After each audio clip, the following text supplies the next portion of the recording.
میں پنجاب کے لوگوں کو، پنجاب کے ووٹرز کو، اور خاص طور پہ جو پنجاب کی یوتھ نکلی ہے، نوجوان نکلے ہیں، اور اس کے بعد جو خواتین نکلی ہیں اور جس تعداد پہ نکلی ہیں اس بائی الیکشن میں ووٹ ڈالنے کے لیے، میں آج آپ کا شکریہ ادا بھی کرتا ہوں، آپ کو خراج تحسین بھی پیش کرتا ہوں۔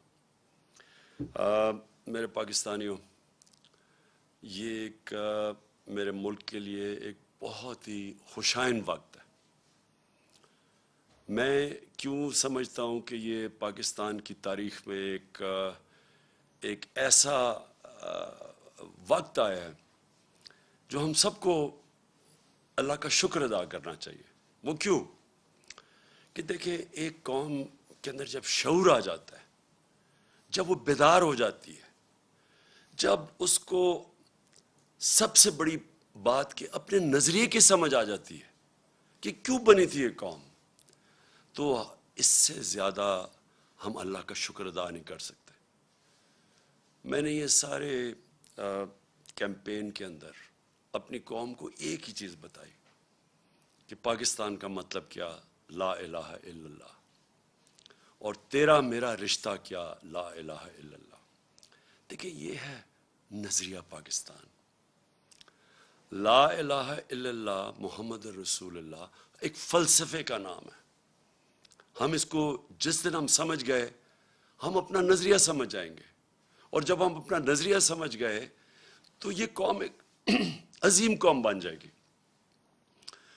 کبھی بھی قوم نظریے کے بغیر نہیں بنتی۔ ایک قوم جس کا نظریہ ہی نہیں ہے، وہ قوم ہی نہیں بن سکتی، وہ ہجوم ہوتا ہے عوام کا۔ تو میں آج خوش ہوں؟ دیکھیں، جب ایک بیرونی سازش کے تحت ہمارے اوپر یہ امپورٹڈ حکومت مسلط کی گئی، تو سب سے بڑی بات یہ کہ عوام نے یہ پوچھنا شروع کیا کہ کیا اگر ہم نے انگریز کی غلامی سے نکل کے، پھر قائد اعظم نے جد و جہد کر کے ہندوز کی غلامی سے نکال کے پاکستان بنایا تھا، تو ہم کسی اور کی غلامی کے لیے تیار نہیں ہیں۔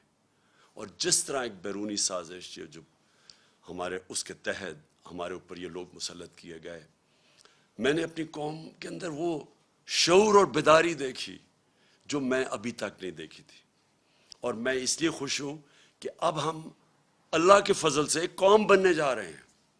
اور جب ایک قوم بن جاتی ہے نا، میرے پاکستانیوں سن لیں ذرا، جب ہم قوم بن جائیں گے اور بننے کی طرف جا رہے ہیں، تو یہ جو مسئلے ہیں نا ہمارے قرضے کے، ہمارے مسئلے ہیں کہ جی ہمارے پاس پیسہ نہیں ہے ملک چلانے کے لیے، یہ جتنے بھی ہمارے مسئلے ہیں، یہ سارے حل ہونا شروع ہو جائیں گے۔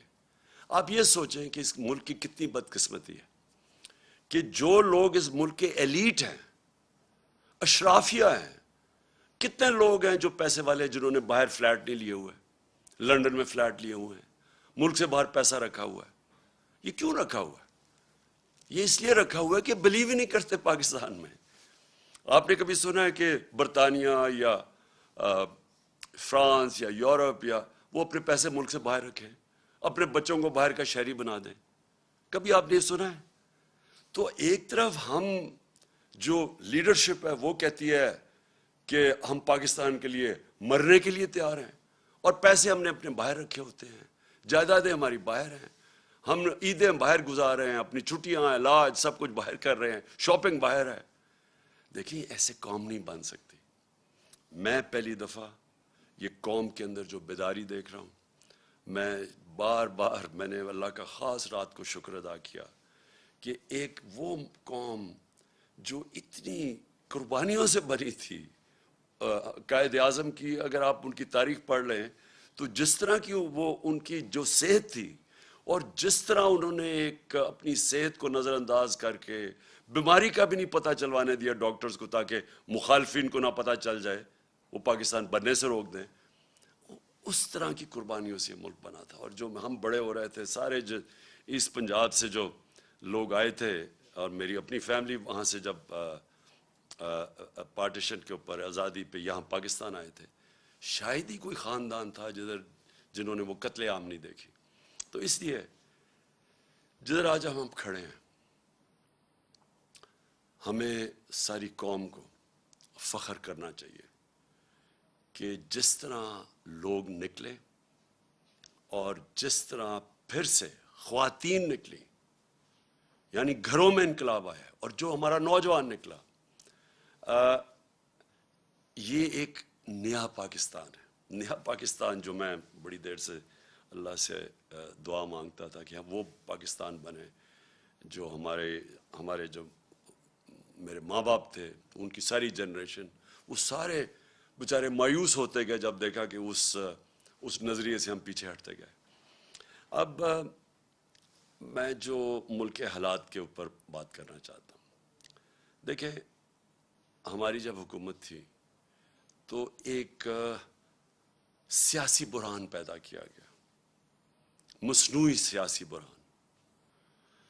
ایک حکومت چل رہی تھی، پاکستان کی اکنامک سروے کے اندر آپ پڑھ لیں، یہ حکومت کی اکنامک سروے کے متعلق جو چھپتی ہے، کہ جو جائزہ لیتی ہے ملک کی جو معیشت اوپر جا رہی ہے، کیا کر رہی ہے، اس کے اوپر اس کی طبیعت کیسی ہے، تو پاکستان کی اکنامک سروے کے مطابق 17 سال کے بعد سب سے زیادہ ہمارے آخری 2 سال میں ملک کی اکانومی ترقی کی ہے، ہماری گروتھ ریٹ بڑھی ہے، 5.6% تیسرے سال اور 6% جس سال ہمیں ہٹایا گیا۔ اس وقت ملک کی ساری جو انڈیکیٹرز تھے وہ صحیح طرف جا رہے تھے۔ سب سے بڑی چیز ہوتی ہے لارج سکیل مینوفیکچرنگ، آپ کی انڈسٹری۔ جب آپ کی انڈسٹری بڑھتی ہے تو سب سے زیادہ روزگار دیتی ہے۔ ہم نے ان ساری حکومتوں سے زیادہ کرونا کے باوجود سب سے زیادہ روزگار دیا تھا۔ تو لارج سکیل مینوفیکچرنگ جب بڑھتی ہے آپ کا ٹیکس بڑھتا ہے، وہ جب بڑھتی ہے روزگار کے علاوہ ملک کے اندر ویلتھ کریشن ہوتی ہے، دولت میں اضافہ ہوتا ہے۔ تو لارج سکیل مینوفیکچرنگ ریکارڈ طریقے سے بڑھ رہی تھی۔ زراعت، جس کے اوپر ہماری 60% آبادی اپنی زراعت کے اوپر ڈپینڈ کرتی ہے، زراعت کے اندر 4 فصلوں کے اندر ریکارڈ 2 سال ریکارڈ پرفارمنسز تھی۔ کسانوں کے پاس وہ پیسہ گیا جو اتنی سالوں کے بعد کبھی ایسا پیسہ نہیں ٹرانسفر ہوا تھا کسانوں کے پاس۔ جو گنے کی بیچارہ کسان جو پہلے باہر شوگر ملز کے انتظار کرتا تھا، اس کو پیسے بھی نہیں ملتے تھے، کٹوتی ہوتی تھی، اور وہ اس کے بعد کچھ جب کم اگر 180 ریٹ ہے تو اس بیچارے کو 120 ملتا تھا، اور پھر وہ 1 سال کے بعد سب کچھ ہم نے ختم کیا، قانون بنائے اور ان کو پیسہ دلوایا، سب سے زیادہ پیسہ دلوایا، پیسہ گیا دیہاتوں کی طرف۔ اس کے بعد وہاں خوشحالی آئی، ریکارڈ موٹر سائیکل سیلز ہوئی، اس کا مطلب وہاں پیسہ گیا۔ تو زراعت بھی صحیح راستے پہ تھی، ہماری انڈسٹری بھی صحیح راستے پہ بڑھ رہی تھی، ٹیکسٹائل کے اندر سارے ریکارڈ ٹوٹ گئے۔ فیصل آباد کے اندر مزدور نہیں ملتے تھے ٹیکسٹائل کے لیے، انڈسٹری کے لیے۔ تو اس دور کے اندر جب ہماری ایکسپورٹس بھی ریکارڈ ہو گئیں، ہماری ریمیٹنسز بھی ریکارڈ ہو گئیں، یعنی سب پاکستان کی تاریخ میں سب سے زیادہ ملک میں ڈالرز آ رہے تھے۔ اور اس وقت جب آئی ٹی، دیکھیں فیوچر اس ملک کا ٹیکنالوجی میں، آئی ٹی میں، ہم نے جو ان کو آئی ٹی کی انڈسٹری کی مدد کی، 2 سالوں میں 75% ہماری ایکسپورٹس بڑھی اور ہم صحیح راستے پہ نکل گئے تھے۔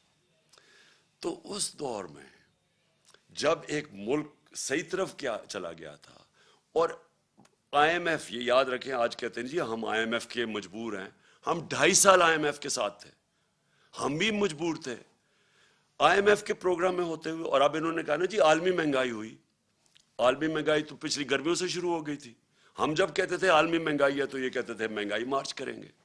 تو جب ساری چیزیں پازیٹیو جا رہی تھیں، اور اس کے باوجود کہ ہم آئی ایم ایف میں بھی تھے، اس کے باوجود جب ہم وہ پاکستان کو فلاحی ریاست کی طرف لے کے جا رہے تھے جو پاکستان کا نظریہ تھا، اسلامی فلاحی ریاست، ہم نے پہلی دفعہ ہیلتھ کارڈ، کبھی سنا ہے کہ کسی بھی مڈل انکم گروپ، غریب کو تو چھوڑے، جو اپنے سارے خاندانوں کو ایک ہیلتھ انشورنس دے رہا ہے 10 لاکھ روپے کی، کہیں بھی جا کے اپنا علاج کروا سکے۔ احساس پروگرام ہمارا انٹرنیشنلی اکنالج ہوا، جو غربت کم کرنے کے لیے پروگرام تھا۔ انٹرنیشنل ایکنالج کیسے ہوا کہ اسٹینفورڈ یونیورسٹی کی ریسرچ، انہوں نے ریسرچ کر کے فیصلہ کیا کہ پاکستان کو احساس پروگرام فلاحی ریاست کی طرف لے کے جا رہا تھا، کامیاب پاکستان تھا، سستے قرضے نچلے 20 لاکھ خاندانوں کو دے رہے تھے تاکہ ہنر اب سیکھ سکیں، تاکہ وہ دکانیں کھول سکیں، کسان پیسہ لگا سکیں، سود کے بغیر قرضے دے رہے تھے گھر بنانے کے لیے، پھر پوری ایک ہاؤسنگ کا ہمارا پورا انسینٹیوائز کر رہے تھے، بینک پیسے دیں، کم سود کے اوپر لوگ گھر بنائیں، جتنا کرائے دیتے تھے اسی کرائے کے اوپر قسطیں پے کر کے اپنا گھر بنا لیں. یہ ساری چیزیں چل رہی تھیں. اس وقت سازش کر کے ہماری حکومت گرائی گئی، اور جب ہماری حکومت جب گرانے جا رہے تھے تو میں نے اور شوکت ترین نے پوری کوشش کی آگاہ کرنے کے لیے کہ یہ جو آج حالات ہیں انٹرنیشنل، جدھر ایک عالمی مہنگائی آئی ہوئی ہے جس کو کہتے ہیں کموڈٹی سپر سائیکل، اور اس کے علاوہ جو اس ملک کے اندر، جو ہمارے ملک کے اندر جو حالات ہیں اس وقت، اگر یہ گورنمنٹ گرائی گئی تو جب سیاسی اگر بحران آیا تو معیشت نہیں سنبھالی جائے گی. ہم نے یہ آگاہ کیا، وہ لوگ جو روک سکتے تھے اس کو، کہ معیشت نہیں سنبھالی جائے گی. اور خاص طور پہ ان لوگوں سے آپ ذرا ان کا ٹریک ریکارڈ دیکھیں، یہ کب انہوں نے ہماری ملک کی معیشت ٹھیک کی ہے. اور سب سے بڑی انڈیکیشن ہوتا ہے جب آپ ایک ملک کی معیشت کو ٹھیک کرتے ہیں تو آپ کی ایکسپورٹس بڑھتی ہیں، جس سے ڈالرز ملک میں آتے ہیں، جس سے ویلتھ کریشن ہوتی ہے. ان کے پچھلے 5 سال تو ایکسپورٹس بڑھی نہیں، جو یہ نون لیگ کے 5 سال تھے.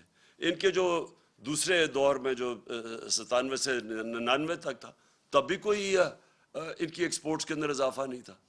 دونوں دفعہ انہوں نے اتنے بڑے بیرونی خسارے چھوڑ کے گئے. تو ان سے تو بڑھنی نہیں تھی، اور ہمیں پتہ تھا کہ کیوں آنا چاہتے ہیں، اور وہ واضح ہو گیا. آتے ساتھ ہی انہوں نے اپنے کرپشن کے کیسز معاف کروانے کی کوشش کی.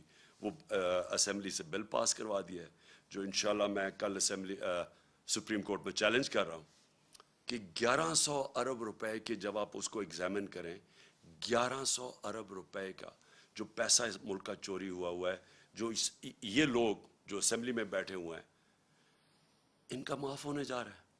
اور اس لیے وہ آئے تھے، کیسز اپنے ختم کروا رہے ہیں.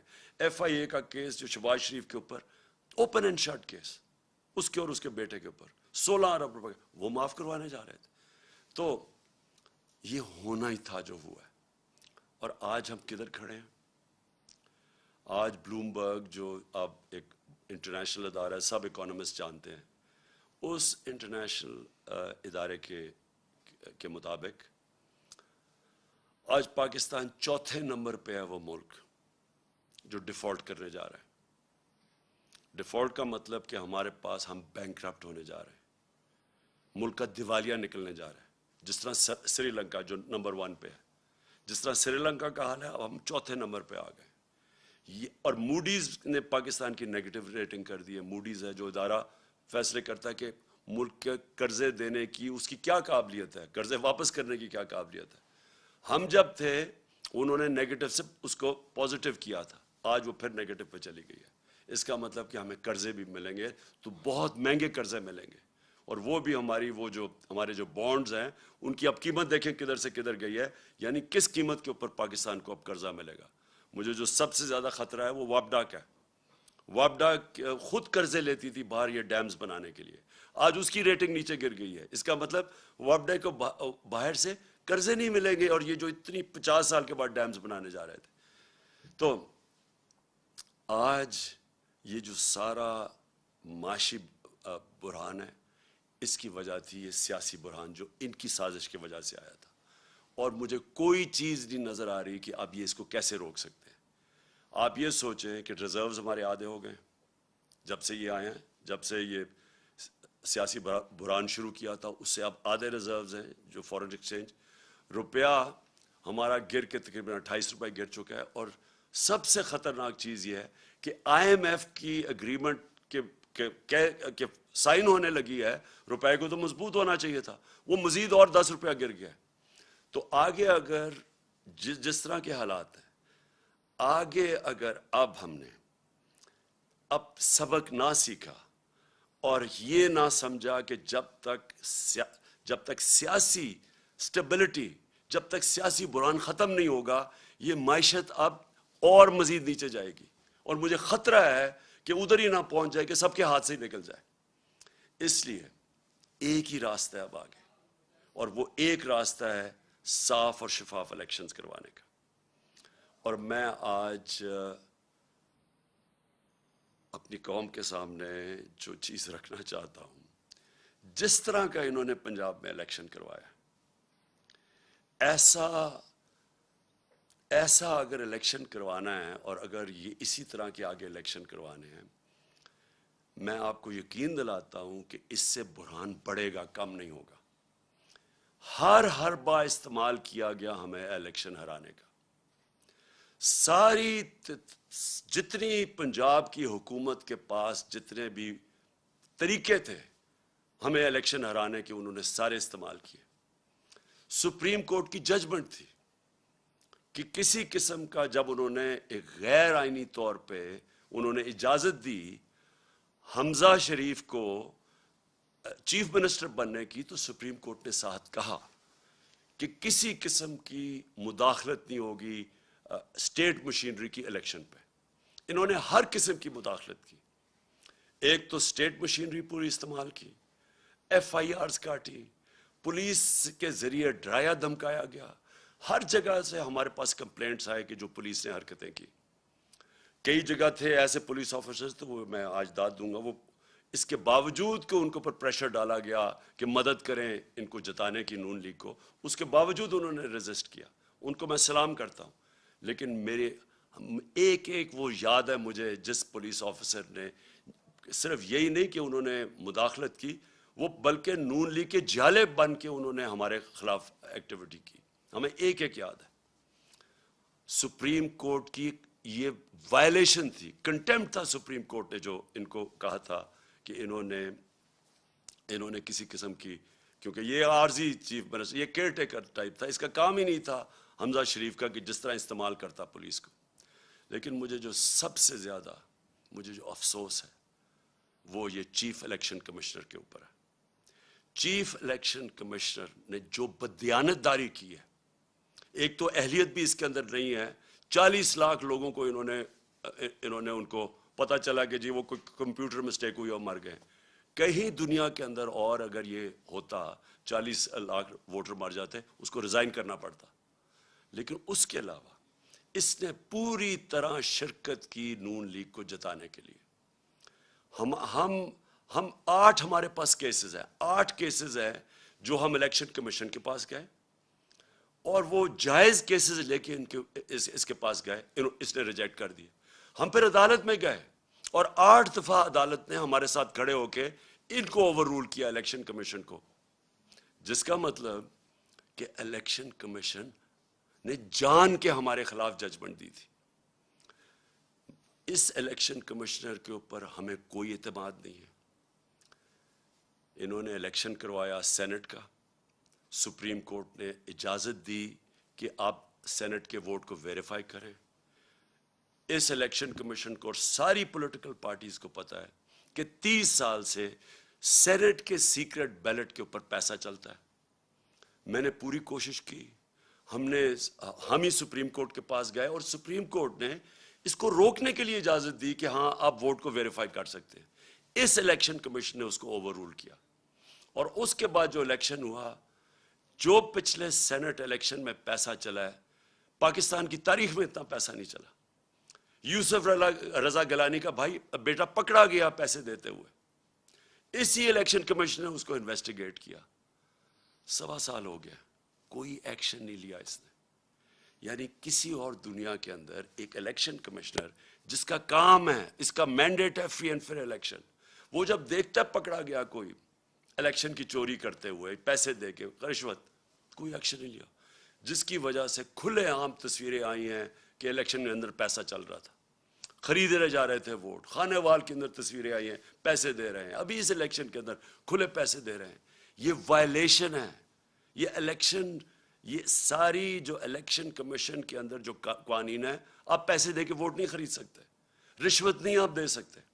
کسی کو ڈر ہی نہیں تھا، کیونکہ اس نے کبھی روکا کسی کو نہیں، کیونکہ یہ صرف روکتا تھا تحریک انصاف کو، اس کے سارے فیصلے ہمارے خلاف گئے ہیں اور یہ ان کو مدد کرتا تھا. اب سندھ کے اندر لوکل گورنمنٹ الیکشن ہوا ہے.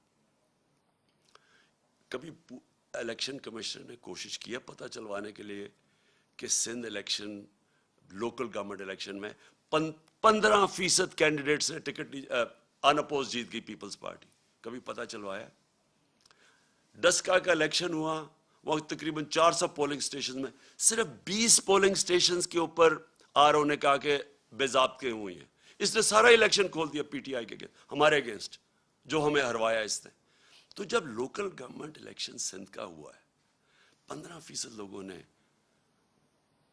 الیکشن پہ کھڑے ہی نہیں ہوئے. پتہ چلوایا کیوں؟ اور جب پتہ چلوائیں گے پیپلز پارٹی حکومت نے پوری پولیس کا استعمال کیا. پتہ چلوائیں کتنوں کے اوپر ایف آئی آرز کاٹی انہوں نے, اور پتہ چلوائیں کہ کیوں سندھ کا الیکشن کمیشن نے, جو ان کا سندھ کا الیکشن کمیشن, کیوں نہیں وہ بولا؟ کیونکہ وہ سندھ گورنمنٹ کا نوکر ہے. وہ دونوں جگہ سے پیسے لے رہا ہے, سندھ گورنمنٹ سے بھی لے رہا ہے, الیکشن کمیشن سے بھی لے رہا ہے. اس کا کورٹ پڑا ہوا ہے, اس کا کیس پڑا ہوا ہے سپریم کورٹ میں, جو سنا ہی نہیں جا رہا. تو کیا وجہ ہے کہ یہ اتنی بڑی الیکشن کے اندر جو اوپنلی دھاندلیاں ہوتی ہیں اس کو فکر ہی نہیں ہے. صرف تحریک انصاف ڈسکا کے اوپر وہ کھڑا ہو گیا کہ جی بڑا اس نے کوئی انصاف دینا. یہ اس الیکشن کے اندر اس الیکشن کمیشن نے ہر حربہ استعمال کیا ہمیں ہرانے کا. ہم آج جیتے ہیں تو اس کے باوجود, ہم جیتے ہیں تو اسٹیٹ مشینری جو انہوں نے استعمال کی اس کے باوجود جیتے ہیں. ہم جیتے اس لیے ہیں کہ پاکستان کے ووٹر جس طرح نکلا ہے, جنرل الیکشن میں ایسا ووٹر نہیں نکلا جو کہ اس بائی الیکشن میں نکلا ہے. میں 26 سال سے جلسے کر رہا ہوں. میری تو کوئی الیکٹیبل نہ تھا, نہ میری کوئی فیملی تھی پالیٹکس میں. میں تو شروعات تھوڑے سے لوگوں سے, اور آہستہ آہستہ پبلک میں جا کے بیداری پیدا کر کے, اور ایک دن 14-15 سال کے بعد دن ایسا آیا کہ لوگوں نے میری بات سننی شروع کر دی. باتیں یہی میں کہہ رہا ہوں, پاکستان کا مطلب کیا, لا الہ الا اللہ, یہ میں 26 سال سے کہہ رہا ہوں, یہ کوئی نئی بات نہیں کر رہا. لیکن ایک وقت آیا کہ اللہ نے لوگوں کے دلوں میں ڈال دی اور میری پارٹی کھڑی ہونی شروع ہوئی, اور میں نے ساری پالیٹکس کی ہے پبلک کو ساتھ ملا کے. کبھی 26 سال میں نے کبھی اس طرح کی بیداری نہیں دیکھی. میں نے کبھی اپنی قوم میں ایسا شعور نہیں دیکھا جو میں نے اس بائی الیکشن ان 3 مہینے میں دیکھا. جب مجھے سازش کے تحت 9 اپریل کو جب میں پرائم منسٹر ہاؤس سے نکلا اپنی ڈائری پکڑ کے, تو میرے مخالفین سب کا, جنہوں نے سازش کی, ان کا خیال تھا کہ اب مٹھائیاں بنٹے گی اور ساری دنیا اس کو برا بھلا کہے گی. میڈیا کا پورا ایک گروپ ساتھ ملا ہوا تھا ان کے, اور ان میڈیا نے پوری کیمپین چلائی اس کے اگینسٹ. میں پھر سلام کرتا ہوں وہ میڈیا جو اس کے باوجود کھڑا رہا رائے حق پہ, سچ پہ. کیمپین چلائی گئی. انہوں نے پہلے بلیک آؤٹ کروایا ہمارا, اور پھر ان ساروں نے آ کے میرے پر کیسز بنانے شروع کر دیے. ہمیں جو 25 ہم جب ایک پرامن احتجاج کر رہے تھے کہ بیرونی سازش کے تحت ان کو بٹھایا ہے, وہ لوگ 60% کیبنٹ ضمانت پہ. شہباز شریف اور اس کا بیٹے کو سزا ہونے لگی تھی ایف آئی اے کیس میں. کبھی کوئی تصور کر سکتا ہے کہ الیکشن کمیشن اجازت دے دے ان لوگوں کو الیکشن لڑنے کی؟ عموماً ساری دنیا میں الیکشن کمیشن, اگر آپ کے اوپر آپ انڈر ٹرائل ہوں, آپ کے اوپر اربوں روپے کے کرپشن کے کیسز ہوں, تو عموماً الیکشن کمیشن کہتی ہے کہ پہلے اپنے آپ کو کلیئر کرو اور پھر آ کے الیکشن لڑو. یہاں الیکشن لڑا رہے تھے اپنے آپ کو کلیئر کرنے کے لیے کرپشن سے. یہ کبھی دنیا میں ایسے نہیں ہوا کہ آپ پہلے الیکشن لڑیں, آپ اقتدار میں, اور پھر اپنے کیسز ختم کر دیں, یعنی خود ہی ملزم ہی قاضی بن جائے. یہ الیکشن کمیشن نے اجازت دی تھی ان کو. یہ لوگ آ کے اوپر بیٹھے. 25 مئی کو میں کبھی نہیں بھولوں گا, قوم نکلی, ساری قوم نکلی ان کے خلاف, جو انہوں نے یہ ہمارے ملک سے ظلم کیا. اور انہوں نے ان لوگوں کے اوپر جس طرح کا تشدد کیا, وہ پولیس والوں نے جو کیا پنجاب کے اندر, جو, اور ایک پولیس والا مجھے یاد ہے, انہوں نے جو کیا پنجاب میں, یہ جو رانا ثناء اللہ اور شہباز شریف نے یہ جو جہاں ظلم کیا اسلام آباد میں, اور ان کو شرم نہیں آئی کہ وہاں فیملیز نظر آ رہی ہیں اور ان کے اوپر یہ ٹیئر گیسنگ کر رہے ہیں. اور صرف اس لیے ڈر لگے خوف پھیلانے کے لیے کہ ہم ان کو اتنا خوف پھیلائیں گے کہ یہ چپ کر کے بیٹھ جائیں گے، کیونکہ یہ بھیڑ بکری ہیں. یہ آپ کو انسان نہیں سمجھتے، یہ قوم کو بھیڑ بکریاں سمجھتی ہیں کہ جو مرضی آ کے فیتے کاٹ لو اور شباز شریف ادھر بھاگ جائے تو سمجھے کہ جی لوگ بیوقوف مان جائیں گے. تھوڑی دیر کے لیے سب کو آپ پاگل بنا سکتے ہیں.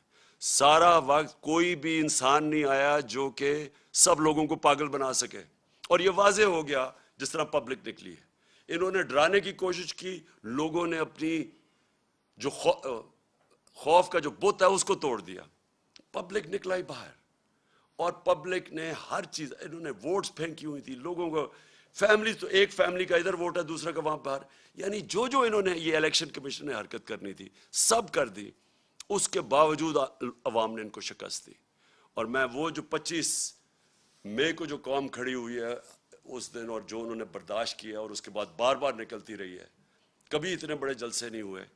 اس سے یہ ثابت ہو گیا جو میں آج شروع کی تھی اپنی تقریر، کہ میں اس لیے آج بڑا خوش ہوں کہ میری قوم آج قوم بننے جا رہی ہے. لوگ جاگ چکے ہیں، شعور آ گیا، بیداری ہے لوگوں کے اندر.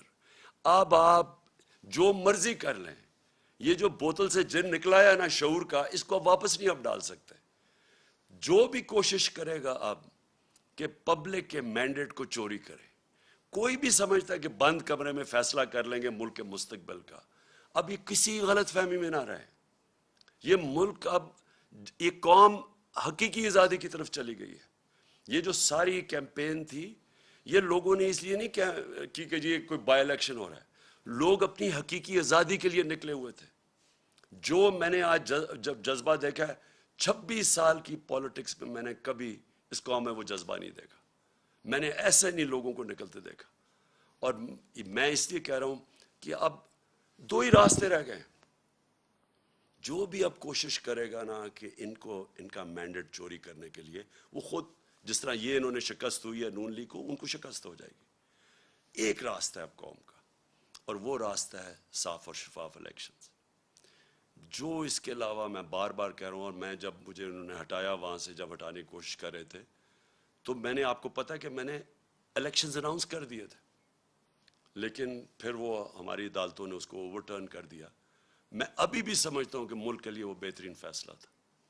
اگر سیاسی انتشار پیدا ہی کر دیا تو بیسٹ طریقہ عوام کو فیصلہ کرنے دیں کون کس کو وہ چاہتے ہیں کہ اس ملک کی قیادت کرے.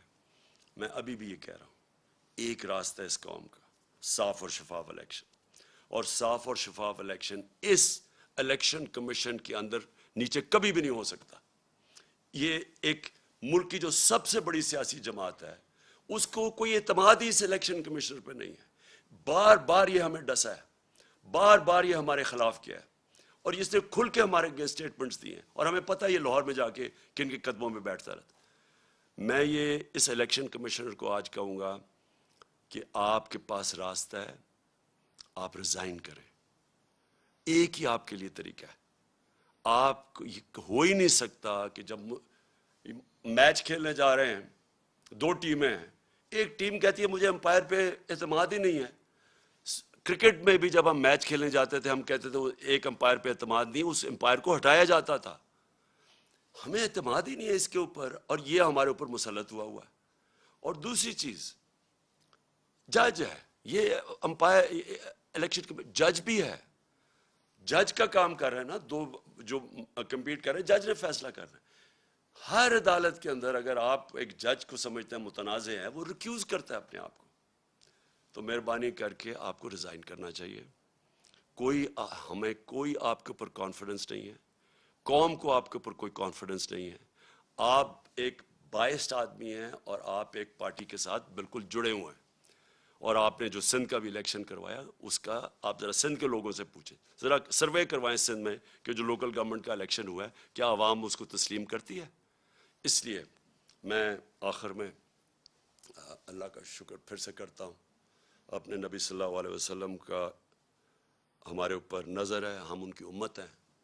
میں اپنی عوام کا، خاص طور پہ پھر سے اپنے نوجوانوں کا، اپنی خواتین کا، ان کا سب میں شکر ادا کرتا ہوں، شکریہ ادا کرتا ہوں جس طرح وہ جس تعداد میں نکلے.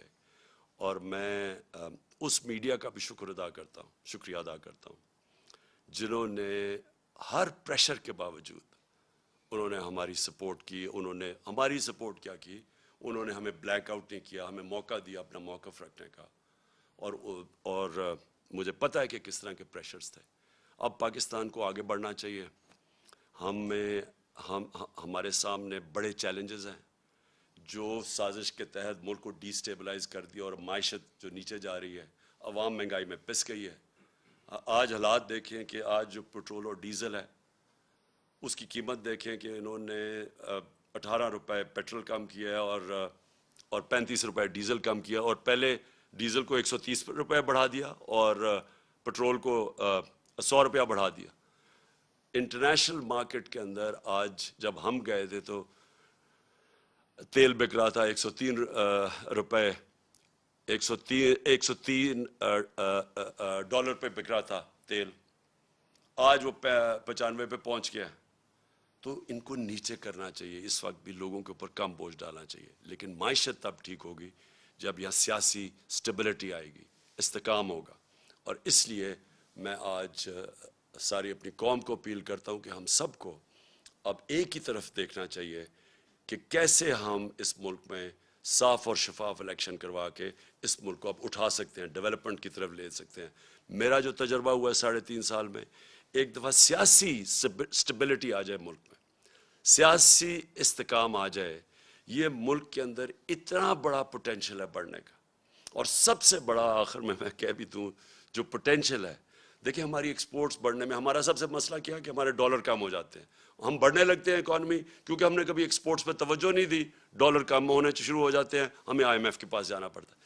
لیکن ہمارا اتنا بڑا اثاثہ بیٹھا ہوا ہے باہر، بیرون ملک پاکستانی، یہ ہمارا بہت بڑا اثاثہ ہے۔ ہم جیسے جیسے یہاں سیاسی استحکام آتا جائے گا، سٹیبلٹی آتی جائے گی، یہ لوگ انویسٹ کریں گے پاکستان میں۔ یہ تب تک نہیں انویسٹ کریں گے جب تک یہ ملک کے اندر یہ جو بحران رہے گا سیاسی، یہ ہے ہمارا اثاثہ۔ ان کا پیسہ لانے کے لیے، ڈالرز لانے کے لیے ہمیں پولیٹیکل سٹیبلٹی چاہیے، اس کے لیے ہمیں